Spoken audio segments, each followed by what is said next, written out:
So Avi, that was a small, the one that you mentioned.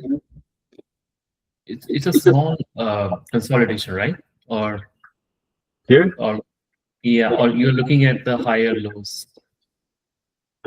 Yes, that's a good question. I'm looking for two things simultaneously. I'm looking for firm resistance, which you have right here, the Mhm. obvious resistance that pushed there and got straight back down. And then higher lows to go back into that resistance and break out. So you're kind of getting it all here. It's not ideal, it's not perfect, but it's there. But then also for the entry using a 30-minute chart, what I'm looking for is it to break resistance and print a new high, which happened about there. But to enter there, then now where do you put your stop? And the way I like to do it on a 30-minute chart here is put the stop below the entry candle, which then puts the stops down here. In this case, the stop is so far away, it's going to take a few days to get 2 or 3 to R, 2 or 3. Yeah. So it's just not worth it. It's not worth the trouble. So this is a situation where you don't take the entry. Now, if you look at it here, you have obvious resistance, right? And then going back up to that resistance, you're getting these higher lows. So that all adds up. And then when it breaks out, it would be, let's say, this candle somewhere in here. And again, to put the stop down here is still rather wide. That makes it difficult. You really want to enter when the candles are small, not when they're big.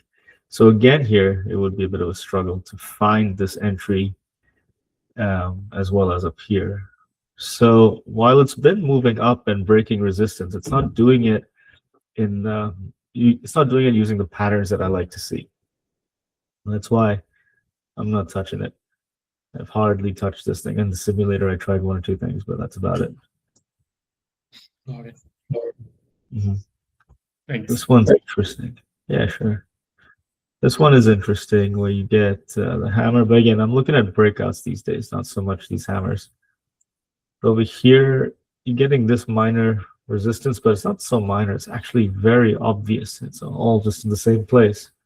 If you put the chart this way and you're watching this, you can see where it came down and then it started putting in these higher lows, and you have an obvious flat top here. So in this case, you're thinking the new high could be the entry. It's when it does make that new high, if you enter there with your stop below the entry candle, you're pretty good. That one, the RVR is really tight. Even just getting up to here, you can take partials. And then overhead resistance over here, you can take that target. So this would have made sense, this area. Another one, I think, is here, where, again, these higher lows, it's a little trickier, but it's there. Higher lows, and you have this obvious resistance. Once it breaks a new high, you're entering when the candle is pretty small.